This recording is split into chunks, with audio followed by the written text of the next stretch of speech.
Welcome to Sonita study zone. আজকে আমরা 2019-এর মিসলেনিয়াসের যে পোর্শনটা আছে সেখান থেকে আমরা বায়োলজি পোর্শনটা কভার করব। এটা শুধু মিসলেনিয়াস না, আপকামিং যে কোনো পরীক্ষা, WBCS বলো, ফুড এসআই, ক্লার্কশিপ, সমস্ত পরীক্ষার জন্য কিন্তু ভীষণ ইম্পর্টেন্ট। SSC এর যে কোনো এক্সাম হতে পারে, মানে science portion. Which tissue is the 79th organ of human body? মানুষের দেহের মানে 79তম অঙ্গ কোনটা? 79তম অঙ্গ হলো হচ্ছে মেসেন্ট্রি। এবার মেসেন্ট্রি জিনিসটা কি, তাই না? তোমাদের মনে হতেই পারে যে ও বাবা, তাহলে মেসেন্ট্রি জিনিসটা কি? এবার চলো মেসেন্ট্রি জিনিসটা তোমাদেরকে দেখায়। এটা কি বলতো, এটা মানে এটা এমন একটা জিনিস যে মেসেন্ট্রি হলো পেরিটোনিয়ামের একটা ভাঁজ, যার সাথে পাকস্থলীর অগ্নাশয়, প্লীহা, ক্ষুদ্রান্ত সব যুক্ত থাকে। এবার এই ছবিটা দেখলে আশা করি তোমাদের ক্লিয়ার হবে। এই দেখো, এটা পাকস্থলী, এটা কি বললাম যে এটা একটা ভাঁজ, এই যে এটা হচ্ছে মেসেন্ট্রি, এটা ভাঁজ, যার সাথে সব পাকস্থলীর এই যে স্মল ইন্টেস্টাইন, লার্জ ইন্টেস্টাইন, এই সমস্ত কিছু যুক্ত থাকছে। এই পর্দাটাই হলো মেসেন্ট্রি। এবার নেক্সট কোশ্চেনে আসা যাক। Who has develop the contact lens sensors? Contact lens সেন্সরটা কে ডেভেলপ করেন? To monitor things like stress hormone, uric acid, pressure sensing for glaucoma. এটা কে আবিষ্কার করেছেন? তো চলো এই কোশ্চেনগুলো কি বলতো, মানে কে কি আবিষ্কার করলো এগুলো কিন্তু একটু মুশকিল হয়ে যায় আমাদের জন্য বলা। তবুও আমরা চেষ্টা করব মানে বলার এবং মনে রাখার, মানে কে কোনটা আবিষ্কার করলো। এগুলো তো ভেতরের জিনিস। এই যে কে কন্ট্যাক্ট লেন্স সেন্সারকে উন্নীত করেছেন, যার দ্বারা গ্লুকোমা নির্ণায়ক বিভিন্ন জিনিসকে যেমন stress hormone, uric acid, pressure sensing নিরীক্ষণ করা হয়। তাহলে অপশনটা কি বললাম? Professor Greg Harman. তো এই জিনিসটা কি?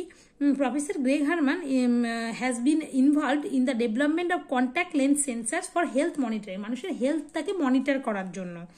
আর তিনি কি করেছেন, মানে তিনি এটা এই ট্রান্সপ্যারেন্ট বাইসেন্সার আবিষ্কার করেছেন। যখন এটাকে অ্যাড করা হবে কন্ট্যাক্ট লেন্সের সাথে, তখন could potentially be use to monitor blood glucose level. ব্লাডের গ্লুকোজ লেভেলটা কিরকম আছে সেটাকে মনিটর করার জন্য ব্যবহৃত হবে, এবং মেনি আদার হেলথ ইন্ডিকেটার্স, এবং অন্যান্য হেলথ ইন্ডিকেটার্সের ক্ষেত্রেও এটা কাজে দেবে। তাহলে এটা কি আবিষ্কার করেন যে ব্লাড গ্লুকোজ লেভেল কিরকম আছে সেটা তো দেখি, সেটা মনিটর করবে কে? গ্লুকোজে গ্রেগ হারম্যান। হ্যালো, এইবারে নেক্সট কোয়েশ্চেনে আমরা যাব। মাসেল সম্পর্কে আমাদের পড়তে হবে। তো কতগুলো মাসেল আছে? What is the name of the, যেমন how many important muscles are there in the human body? Human বডিতে কতগুলো গুরুত্বপূর্ণ মাসেল রয়েছে? কতগুলো? 630 প্লাস। কিন্তু 630 থাকতে পারে অপশানে, 639, 640, এরকম এতগুলো মাসেল রয়েছে আমাদের। ঐচ্ছিক পেশি, যেমন ঐচ্ছিক পেশি, অনৈচ্ছিক পেশি, হৃদ পেশি ইত্যাদি। এবার যদি তোমাদের এই কোয়েশ্চেনটা আসে, দেখো largest muscle of human body সবচেয়ে বড়কে গ্লুটাস ম্যাক্সিমাস, যেটা হচ্ছে largest muscle of human body.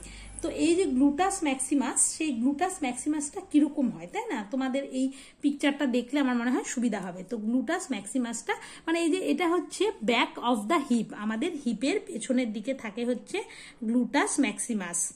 এবার এইভাবেই তোমাদের যদি বলে যে মানে তাহলে স্মলেস্ট যদি বলা হয় তখন কি হবে বলো তো?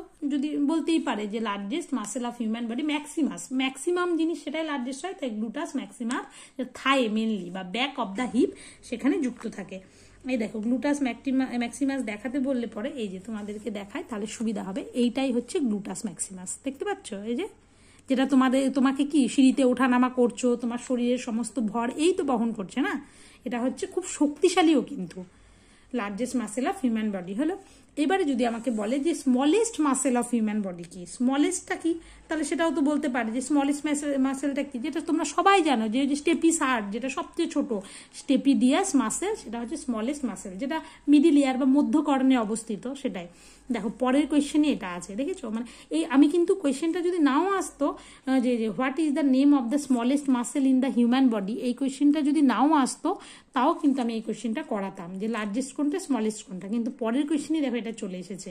মানে ওর জন্যই আমি সবসময় চেষ্টা করি যে একটা কোয়েশ্চেন পেলে তার সেই কোয়েশ্চেনের লিঙ্কে কতগুলো কোয়েশ্চেন আমরা পড়তে পারি। যেমন দেখো স্মলেস্ট চলে আসে, এবার আসতেই পারে লার্জেস্ট কোনটা। স্টেপিডিয়াস মাসেল, যেটা smallest muscle in the human body, যেটা মধ্যকর্ণে অবস্থিত। সবাই তোমরা জানো মেলিয়াস, ইনকাস, স্টেপিস, তিনটা হাড় থাকে, তার মধ্যে ছোট হচ্ছে স্টেপিস হাড়। এটা যদি বলে স্মলেস্ট বোন কোনটা, স্টেপিস বোন। যদি বলে স্মলেস্ট মাসেল কোনটা, স্টেপিডিয়াস মাসেল, যেটা কি করে রেগুলেশন অফ সাউন্ডের রেগুলেশনে সাহায্য করে। হলো। এবারে নেক্সট কোয়েশ্চেনে আসি। Here in human body is made of the same substance as, মানে মানুষের দেহের যে হেয়ার থাকে, চুল থাকে, সেটা মানে কোন সাবস্ট্যান্সে তৈরি? তার সাথে এই যে ফিঙ্গার নেলস, মানুষের ফিঙ্গার নেলস আর হেয়ার সেটা সেম সাবস্ট্যান্স দিয়ে তৈরি। সেই সাবস্ট্যান্সটার নাম কি? আমাদের এই যে নখ, নখটা কি দিয়ে তৈরি হয়? নখ তৈরি হয় কেরাটিন প্রোটিন। কেরাটিন প্রোটিন দিয়ে মানুষের নখটা তৈরি হয়। হলো। এবারে নেক্সট কোয়েশ্চেনে চলে আসি। What is the function of electrocardiogram test? Electrocardiogram টেস্টের ফাংশন কি, কাজটা কি? ইসিজি, ইসিজির কাজটা কি হবে? আমরা জানোই যে heartbeat, it measures the heartbeat বা ইলেকট্রিক্যাল সিগন্যালস অফ হার্ট, হার্টের ইলেকট্রিক্যাল সিগন্যালস মেজার করতে ইসিজি ব্যবহার করা হয়। Next, Zika virus disease transmitted তো, এই যে জিকা ভাইরাস এটা কিসের দ্বারা ট্রান্সমিটেড হয়? মসকুইটোস, মানে স্ত্রী মশা দ্বারা। কোন মশা? অনেক তো রকম মশা আছে, যেমন একটা কোনটা দ্বারা ডেঙ্গু হয়, কোনটা দ্বারা ম্যালেরিয়া হয়, কোনটা দ্বারা গোদ হয়, এরকম। তো জিকা ভাইরাস ডিজিজ সেটা ট্রান্সমিটেড হয় মশকির দ্বারা, মানে অ্যাডিস মসকুইটো, অ্যাডিস মসকুইটোর দ্বারা জিকা ভাইরাস ডিজিজটা ছড়িয়ে যায়, ট্রান্সমিট করে। হলো জিকা ভাইরাস, তাহলে অ্যাডিস মসকুইটো। আচ্ছা তোমরা আমাকে বলো তো, ম্যালেরিয়া হচ্ছে কোন মশার দ্বারা হয়, কিংবা ডেঙ্গু কোন মশার দ্বারা হয়? in which year the first human heart transplantation took place? কোন বছর প্রথম মানুষের হৃৎপিণ্ড যে সেটা প্রতিস্থাপন হয়েছিল? এটা কিন্তু খুবই একটা কঠিন কাজ। যেমন চন্দ্রায়ন যেমন যতটা কঠিন, সেটাও কিন্তু কিছুটা হলেও ততটাই কঠিন, যে মানুষের ফার্স্ট হার্ট ট্রান্সপ্লান্টেশন ভাবা যেতে পারে। কিন্তু যদিও এই যে হার্ট ট্রান্সপ্লান্টেশনটা হয়েছিল, সেটা কিন্তু খুব একটা দিন রোগী বাঁচেনি। 1967 সালে 3 ডিসেম্বর, 3রা ডিসেম্বর প্রথম 67তে প্রথম হার্ট ট্রান্সপ্লান্টেশন হয়েছিল। এবার এটা কে করেছেন? Doctor Christiaan Barnard. Doctor Christiaan Barnard, এরকম আসতে পারে যে হার্ট বড় মাপের মানুষ ছিলেন ক্রিস্টিয়ান বার্নার্ড, তার জন্য তো তিনি হার্ট ট্রান্সপ্লান্টেশন করতে পেরেছেন, তাই না? এটা হচ্ছে ডক্টর ক্রিস্টিয়ান বার্নার্ড। হলো। এবার এটা কিছু কথা একটা এই সালে 1967 3 ডিসেম্বরে সড়ক দুর্ঘটনায় একটা খুব 26 ছোট একজন 26 বছর বয়সে একটা তরুণী মারা যান। এবং তারপর তার হৃৎপিণ্ড তখনও কাজ করা শুরু করে। সেই হৃৎপিণ্ডটাই কাজ করা শুরু করেছিল কার? একটা খুব বয়স্ক 54 বছর বয়সে একটা মুদি দোকানদার, ওনার মধ্যে। তো কিন্তু যদিও এই যে হৃৎপিণ্ড প্রতিস্থাপন করা হলো, সেটা কিন্তু ওই রোগী কিন্তু ওই মুদি দোকানদার কিন্তু বেশি দিন বাঁচেননি, মাত্র সম্ভবত 18 দিন মতো বেঁচেছিলেন তিনি। হার্ট ট্রান্সপ্লান্টেশন 1967 প্রথম হয়েছিল। হলো। Next, what is the full form of AIDS?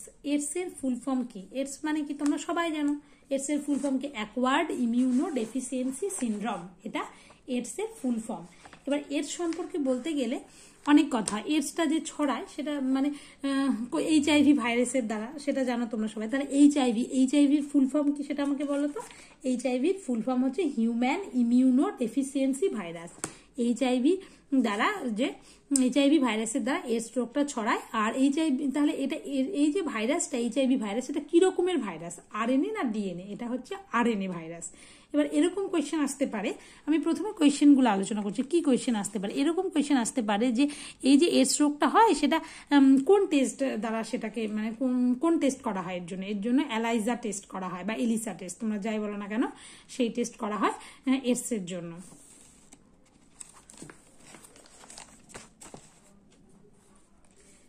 এইবারে এটা তো হলো এইডস এর জন্য। এইবার দেখো যে আরো কিছু বিষয় আছে, যে ভাইরাসের তো কথাটা আমরা বললাম না, তো ভাইরাস সম্পর্কে বলি। যে করোনা ভাইরাস মাঝে গেল, ভাইরাস জিনিসটা কি? এটা 9-10 বই পড়লেই তোমরা পাবে যে খুব এটা একটা ইলেকট্রন অনুবীক্ষণ যন্ত্রে দৃশ্যমান নিউক্লিয় প্রোটিন দ্বারা গঠিত অকোষীয় রোগ সৃষ্টিকারী সূক্ষ্মাতিসূক্ষ্ম জীব ও জ্বরের মধ্যবর্তী পর্যায়ের বস্তুকেই ভাইরাস বলা হয়। কেন জীব জ্বরের মধ্যবর্তী দশা বল? দেখো তো, কারণ কি, ভাইরাসের দিয়ে দুটো দশায় দেখা যায়, একটা বহিঃকোষীয় আর একটা অন্তঃকোষীয়। বহিঃকোষীয় দশায় বাইরের দিকে এরা জ্বরের মতো আচরণ করে, আবার অন্তঃকোষীয় দশায় এরা পোষক কোষের মধ্যে জীবের মতো, তোমার দেহে ঢুকে গেলেই জীবের মতো আচরণ করলো। যেই বাইরে থাকলো ভাইরাস, তখন জ্বরের মতো আচরণ করলো।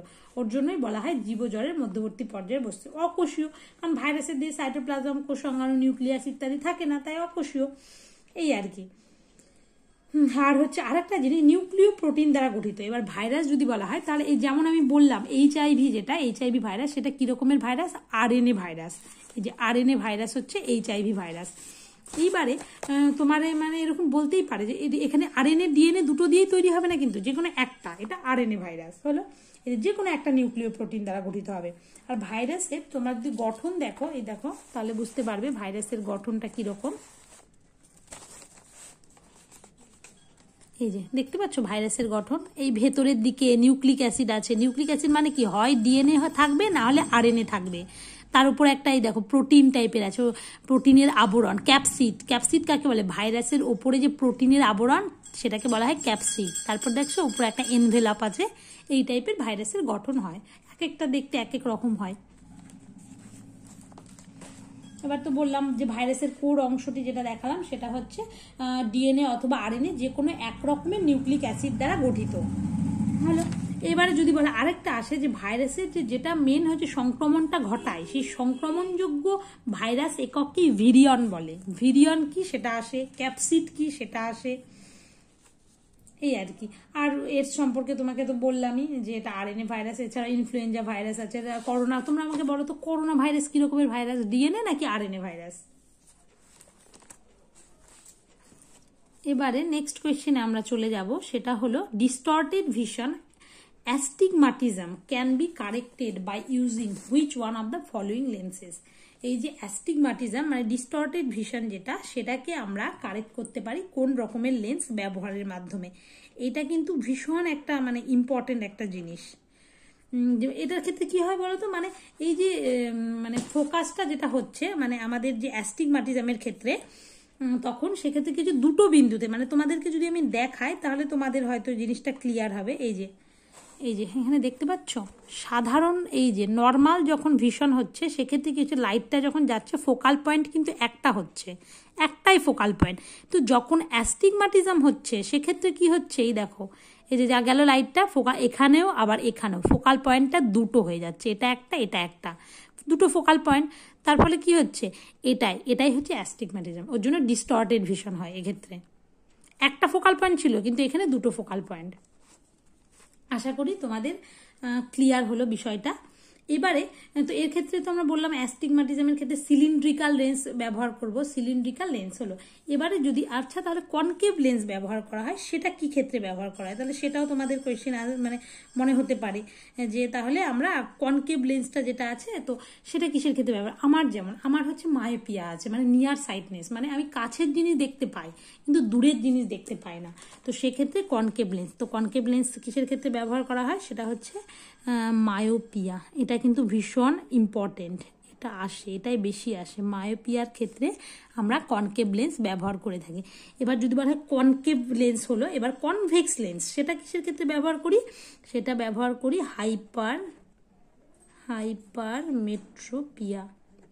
হাইপারমেট্রোপিয়ার ক্ষেত্রে আমরা কনভেক্স লেন্স ব্যবহার করে থাকি। মায়োপিয়ার আরেকটা নাম কি, মায়োপিয়ার আরেকটা নাম নিয়ার সাইটনেস, মানে কি কাছের জিনিস আমরা দেখতে পাই, আর এটা ফার সাইটনেস হলো।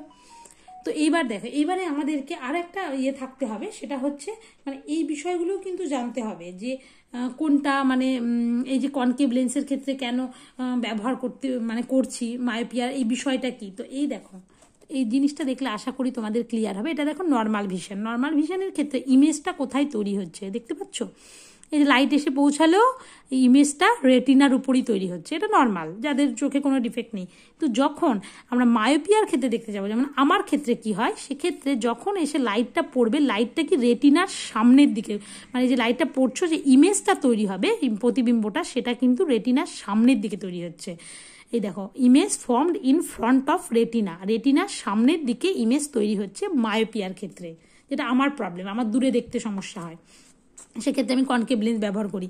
কিন্তু যখন তোমার এই দেখো এবার হাইপারমেট্রোপিয়ার ক্ষেত্রে কি, যাদের কাছে দেখতে সমস্যা হয় মানে প্লাস পাওয়ার, তাদের ক্ষেত্রে কি হয়, তাদের ক্ষেত্রে হাইপারমেট্রোপিয়া মানে এই যে লাইটটা এসে পৌঁছাচ্ছে, যে ইমেজটা তৈরি হচ্ছে, সেই ইমেজটা এই যে দেখছো রেটিনা পার করে রেটিনার পেছনের দিকে, ইমেজ ফর্ম বিহাইন্ড দ্য রেটিনার পেছনের দিকে তৈরি হচ্ছে। তার জন্য তারা কাছের জিনিস দেখতে পাচ্ছে না কিন্তু দূরের জিনিস ভালো দেখতে পাচ্ছে, তার মানে এদের প্লাস পয়েন্ট। আর মায়োপিয়ার ক্ষেত্রে কি, এদের মাইনাস পয়েন্ট হয়, তার মানে কি এরা মানে কাছের জিনিস ভালোই দেখতে পায় মায়োপিয়ার ক্ষেত্রে, কিন্তু দূরের জিনিস দেখতে পায় না।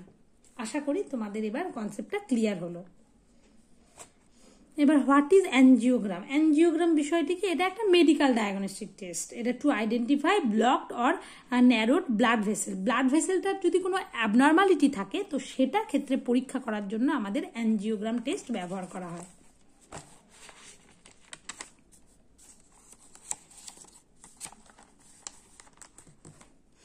Next, which one of the following is not a medical diagnostic test? কোনটা মেডিকেল ডায়াগনস্টিক টেস্ট না? তোমরা দেখে কোলোনোস্কোপি টেস্ট মানে কোলন রিলেটেড, তাহলে মেডিকেল ডায়াগনস্টিক টেস্ট এটা হবে। ডপলার টেস্ট এটাও নিশ্চয়ই হবে। তারপর সিটি স্ক্যান, এটা তো সবাই তো জানো, এটাও হচ্ছে মেডিকেল ডায়াগনস্টিক টেস্ট। কোনটা হবে না? ম্যাকনাউটন টেস্ট। এই টেস্টটা যেটা আছে সেটা একটা লিগাল টেস্ট। এই টেস্টটার ক্ষেত্রে কিন্তু এটা কোনো মানে কি বলবো, এটা কোনো মেডিকেল টেস্ট নয়। এবার তোমাদের ধীরে ধীরে একটু একটু করে জানতে হবে যে মানে কোনটা কোন বিষয়। যেমন আমাদের কোলোনোস্কোপি, তার কোলোনোস্কোপি বিষয়টা কি তোমরা নিশ্চয়ই বুঝতে পারছো যে মানে কোলোনোস্কোপি বিষয়টা কি। এটা হচ্ছে examination of the inside of your large intestine, that is colon. কোলনটার ভেতরে যখন টেস্ট করা হবে তখন সেটা হচ্ছে কোলোনোস্কোপি। এবার ডপলার টেস্ট কি? ডপলার আল্ট্রাসাউন্ড টেস্ট, যেটা to look at blood flow in the large arteries and veins. Artery এবং ভেনের মধ্যে ব্লাড ফ্লোটা ঠিকঠাক হচ্ছে কিনা সেইটা দেখার জন্য কোন টেস্টটা ব্যবহৃত হবে? ব্লাড ফ্লোটা ঠিকঠাক হচ্ছে কিনা সেইটা দেখার জন্য আমাদের ব্যবহৃত হবে হচ্ছে ডপলার টেস্ট।